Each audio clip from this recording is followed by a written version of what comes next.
Hello friends, ओसो coding के YouTube channel पर आपका स्वागत है। आज मैं दोबारा आपके सामने आया हूं एक और बहुत इम्पॉर्टेंट टॉपिक को लेकर, और वो है डेटा एनालिसिस में करियर।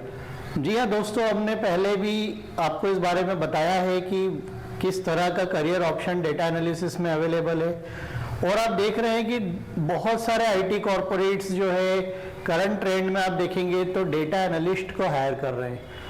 देखिए, बहुत इंपॉर्टेंट बातें हैं, समझने वाली बातें हैं कि यदि हम अपना करियर अगर डेटा एनालिसिस में बनाना चाह रहे हैं तो हमें किस तरह से आगे बढ़ना होगा, किस तरह से हमें स्टेप्स लेना होंगी और हमें क्या क्या चीज़ों को सीखना पड़ेगा। तो आज का ये जो वीडियो है ये भी बहुत ज़्यादा लेंथी नहीं है, शॉर्ट वीडियो रहेगा, लेकिन आपको बहुत सारी इंपॉर्टेंट बातें इस वीडियो में कवर होंगी। तो दोस्तों, आप बिल्कुल हमारे चैनल के साथ बने हुए हैं, इस वीडियो को आप लाइक कर दीजिए, इसे अपने फ्रेंड्स के साथ शेयर जरूर करिए। जो भी आईटी में अपना करियर बना रहे हैं उन तक ये वीडियो आप जरूर पहुंचाएं। अब हम बात करेंगे डेटा एनालिसिस में करियर की। तो दोस्तों, बहुत इंपॉर्टेंट हो जाता है कि हम पहले इन सभी टर्मिनोलॉजी को समझें। सबसे इंपॉर्टेंट होती है टर्मिनोलॉजी की बात करेंगे तो data. What is data? Data क्या है?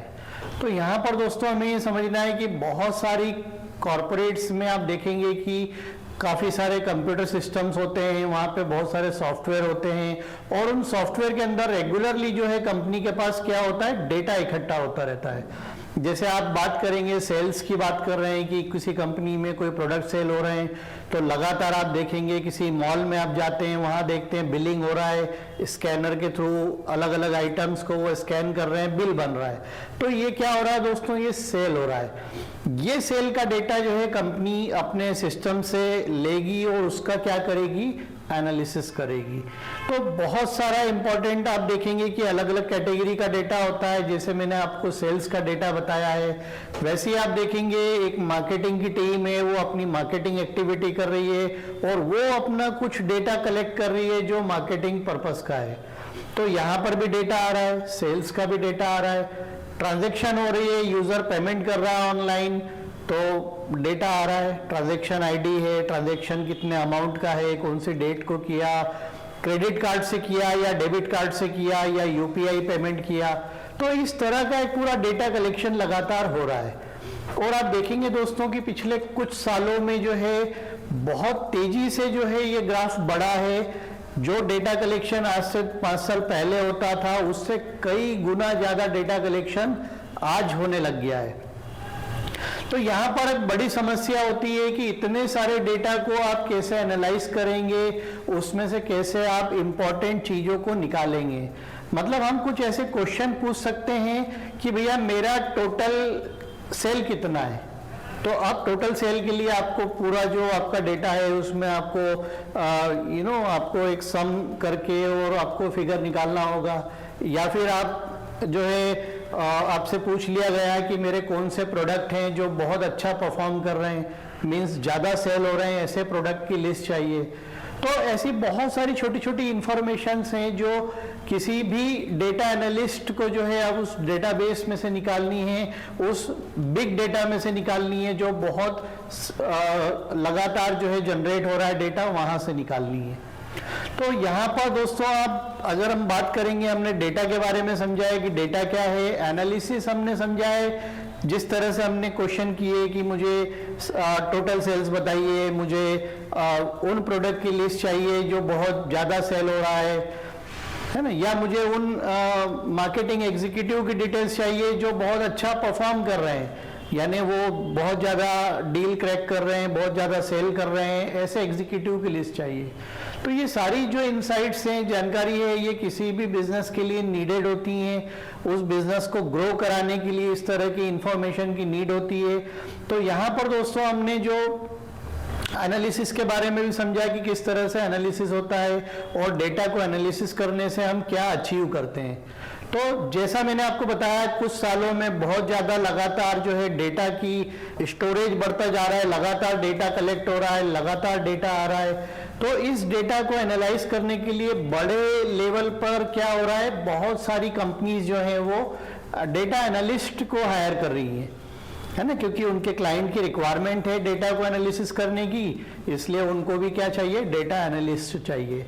तो यहाँ दोस्तों आप अपना जो स्किल है, अपना एक स्किल सेट बनाइए। 2025 में हम बात कर रहे हैं। तो दोस्तों ये वीडियो हम जब बना रहे हैं, जब लगातार जो है मार्केट में वैकेंसीज हैं डेटा एनालिस्ट को लेकर, डेटा इंजीनियरिंग एक रोल है जिसके लिए भी लगातार कंपनीज हायरिंग कर रही हैं। तो वो डेटा इंजीनियरिंग क्या होता है वो भी मैं आपको समझाऊंगा। डेटा एनालिस्ट की हम अभी फिलहाल बात कर रहे हैं। तो यहाँ पर दोस्तों आप जो भी डेटा है उसको कुछ टूल्स हैं जिनके माध्यम से आप एनालिसिस करते हैं। तो वो टूल जो है उसमें माइक्रोसॉफ्ट का एक्सेल है, जिसे हम एक्सेल शीट बोलते हैं। वहाँ पर बहुत सारा हम काम जो है एनालिसिस का डेटा का कर सकते हैं। इसके अलावा दोस्तों ये तो तब की बात है जब हम एक्सेल में काम करते हैं, हमारा डेटा एक्सेल में आ रहा है और हम उसी को एनालिसिस कर रहे हैं। लेकिन जरूरी नहीं कि हमारा सभी डेटा एक्सेल में ही आए। हो सकता है हमारा कुछ डेटा जो है किसी OLTP सिस्टम से आ रहा है, जिसे हम ऑनलाइन ट्रांजैक्शन प्रोसेसिंग बोलते हैं। जैसे मैंने आपको भी बताया कि हम सेल कर रहे हैं प्रोडक्ट का, है ना, काउंटर पे सेल हो रहा है, तो जो जहाँ से भी सेल हो रहा है, पॉइंट ऑफ सेल POS जिसको बोलते हैं, वहाँ से वो डेटा जनरेट होके कहाँ आ रहा है, हमारे किसी डेटाबेस सिस्टम के अंदर आ रहा है। तो वो भी एक डेटा है, एक्सेल का भी एक डेटा है। इसके अलावा कोई वेबसाइट है जहां से हमें रेगुलरली कोई डेटा मिल रहा है, तो वो भी हमारे लिए क्या है, डेटा है। अब दोस्तों यहाँ पर हम जब डेटा एनालिसिस का काम करते हैं तब हमें एक ऐसा डेटा चाहिए होता है जो क्लीन डेटा हो, यानी जिस डेटा से हम रिजल्ट निकाल पाए, जिस डेटा से हम एनालिसिस कर पाए। तो वो क्लीन डेटा जो होता है वो एक पूरी प्रोसेस होती है किसी भी कंपनी में, जिसे हम बोलते हैं ETL प्रोसेस। उस ETL प्रोसेस या ELT प्रोसेस के थ्रू डेटा जो है वो ट्रांसफॉर्म होता है, डेटा में क्लीनिंग की जाती है, उसे एक अच्छे शेप में बनाया जाता है। उसमें जो भी गलतियां होती है, सपोज डेटा में कई नल वैल्यूज हैं, ब्लैंक स्पेस है, उनको हटाना है, कहीं पर कोई फॉर्मेट गलत दिया हुआ है किसी कॉलम का, उसको हमको ठीक करना है। तो इस तरह की डेटा क्लीनिंग प्रोसेस होती है जो हमें परफॉर्म करना होती है। और जब ये डेटा क्लीन हो जाता है प्रॉपरली, तब ये डेटा किसी डेटा वेयरहाउस के अंदर स्टोर कर दिया जाता है।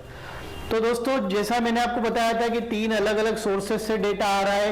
एक सोर्स से एक्सेल फाइल आ रही है, दूसरी सोर्स से हमें कुछ OLTP का डेटा आ रहा है जो ऑनलाइन ट्रांजैक्शन प्रोसेसिंग का डेटा है, किसी सॉफ्टवेयर में आ रहा है बैकएंड में।